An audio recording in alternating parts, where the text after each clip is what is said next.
Hi everyone! Welcome to Fendick Theater for Children's YouTube channel. My name is Blake, and for the past couple of weeks, I've gotten to work with some pretty cool kids with the Fendick Theater Experience Spring 2021 Acting Workshop. 19 kids from 4 American time zones worked really hard to make the performances that you are about to see. Fendick Theater for Children cannot exist without the generous support of others. We would like to thank the following businesses for supporting Fendick Theater for Children programming during the 2021 first business quarter.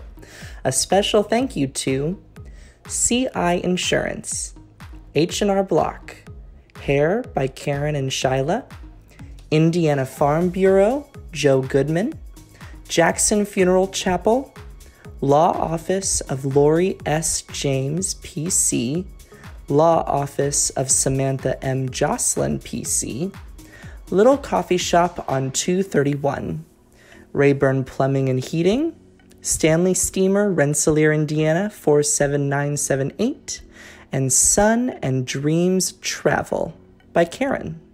Thank you. The radio play you're about to see was sponsored by White County United Way, the Jasper Newton Foundation, Indiana United Way, with funding provided by Lilly Endowment, Inc.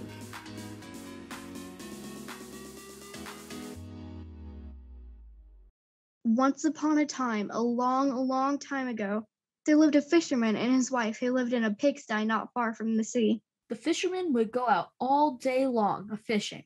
One day, as he sat with his line in the sparkling waves, his line began to pull, and he caught a huge flounder. And to his great surprise, the flounder began to speak. Please let me live. I am not a real fish. I am an enchanted prince. Put me in the water again and let me go. If you can't save your breath, I will have nothing to do with a fish that can't talk. So the fisherman went home to his wife in the pigsty. Did you catch anything, Dad? No, I did catch a flounder who claimed to be an enchanted prince, but I let him go. Did you make a wish? No, what in the world would I wish for? Look around you. Living in a pigsty is dreadful. The stench is disgusting. You could have asked for a little cottage. Go back and tell him to give us a little cottage. He's sure to give us one. How am I supposed to find him again? Go to the water's edge and call out. He's bound to come to you, for you granted him a favor. So the husband did as he was told, as husbands often do. When he got to the edge of the sea, he called out, Flounder, flounder, in the sea, rise on up, swim here to me. My wife Isabel will have her own will, and has sent me to ask a favor of thee. The fish immediately came swimming to him. What does she want? My wife tells me that since I managed to catch you, I should have also made a wish. She's tired of living in a pigsty, and she'd rather live in a little cottage. Just go on home. She is already living in it. The fisherman went home, and sure enough, his wife was sitting on a bench by the door of a little cottage. Dear husband, come and take a look around. There's a parlor and a bedchamber, and a little kitchen and a little garden around the back, with fruit trees and chickens. Isn't this wonderful? Let's just hope it stays that way, and then we can live in peace. We'll see about that. Everything was all right for a week or two, and then the wife went to the fisherman. Listen to me, husband. This cottage is getting a bit crowded, and the barnyard and garden are really too small. That fish could have given us a much bigger house. I'd rather be living in a stone palace. Go to the founder and tell him to give us a castle. No, wife.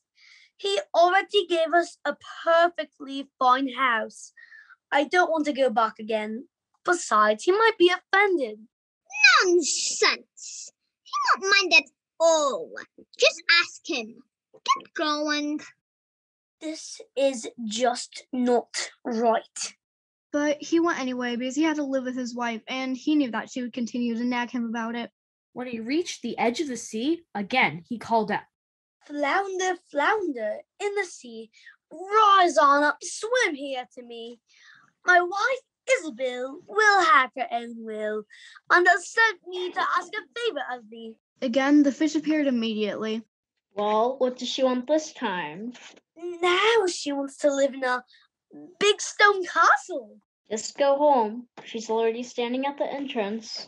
The fisherman left, and when he got home, there was a big stone castle where the little cottage had been. His wife was waiting at the entrance. What until you see it? Look at this front hall. It's marvelous. We have tapestries on the wall and chandeliers for lights. Look at this table. It's pure gold. There's wine in the cellar and fresh horses and carriages in the stables. Oh, how are we going to take care of all of this? The servants, and wait until you see the garden out back. It's a half-mile long, filled with exotic flowers and fruit trees, and even a maze. Isn't it marvelous? I suppose so. I just hope it stays that way. We'll see about that. They went to bed, but the wife woke up just as the sun was rising. She looked out the window at the magnificent countryside around the castle. Husband, get up. Come look at the window. Why can't we be the rulers of the land? Uh-oh. Go talk to the flounder and tell him that you want to be king. But I don't want to be king. Maybe you don't want to be king, but I want to be king. Go tell the fish that I want to be king. Oh, I can't tell him Why that. not? Just get going. I have to be king. That's just not right. That's not right at all. But as unhappy as he was, the fisherman went anyway. When he arrived at the shore, he noticed the sea was gray and black and had a foul smell to it. He called out for the fish.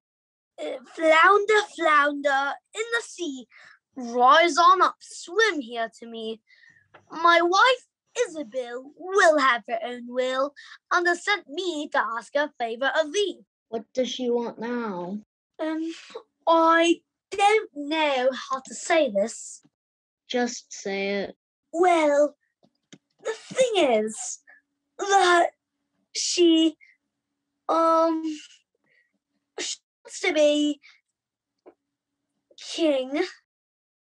Go on home. She is already. Goodness, wife, you really are king? That's right. Now I'm king. Now that you're king, can you leave well enough alone? We really don't have to wish for anything else, right? Well, I've been thinking. Oh no. Being king is just fine, but I think I'd like to become emperor as well. What? Why would you want to be emperor? Just go tell him I want to be emperor. The fisherman turned to go, but he muttered to himself as he left. This is not going to end well. Asking to be emperor is just going too far. The flounder is going to have had enough. When he arrived at the sea, the water was black and murky and covered in a slimy yellow foam. The fisherman took a deep breath and called for the fish. Flounder, flounder in the sea, rise on up, swim here to me.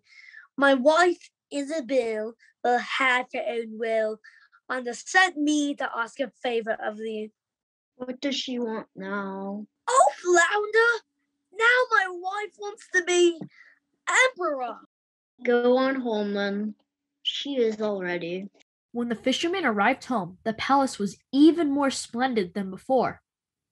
His wife was wearing a high crown covered with diamonds and emeralds upon her head. She was surrounded by bodyguards, and princes and dukes were gathering before her. Well, wife, it looks like you are finally the emperor. Yes, I am the emperor. Well, now that you're emperor, let's leave well enough alone. What are you standing there? Now that I'm emperor, I want to become pope. Go talk to the flounder. You've got to be joking. You can't become Pope. The flounder can't make you Pope. That's hogwash. If he can make me emperor, he can make me Pope. Go talk to him at once. Filled with dread, the fisherman returned to the sea where a strong wind was blowing and leaves were swirling in the sky. The water appeared to be boiling as they roared below and foamed above. The fisherman cried out with fear and dread in his voice. Flounder, flounder, in the sea, rise on up. Swim here to me. My wife Isabel will have her own will, and has sent me to ask a favor of thee. What does she want now? Dear me, now she wants to become Pope. Go home. She is already. And so he did. And when he got there, he found a large church surrounded by palaces. He fought his way through the crowds.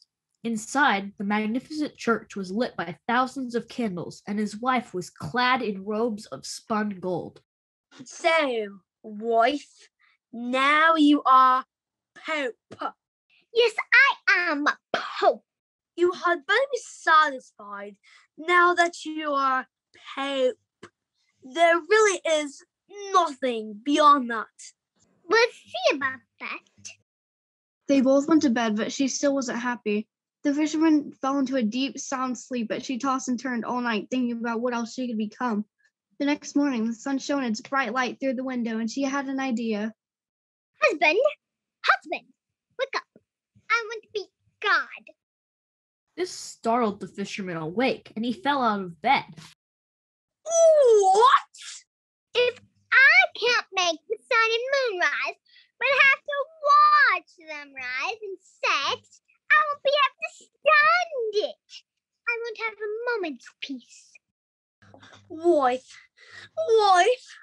the flounder can't do that. He may be able to make you emperor and pope, but certainly can't do that. I'm begging you to be happy staying pope.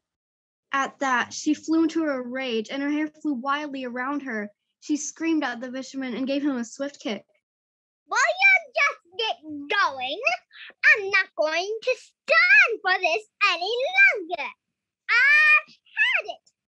The fisherman pulled on his trousers and ran off like a madman.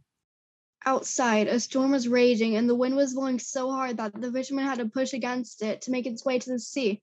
Thunder and lightning filled the air, and the sea was rising up in great black waves.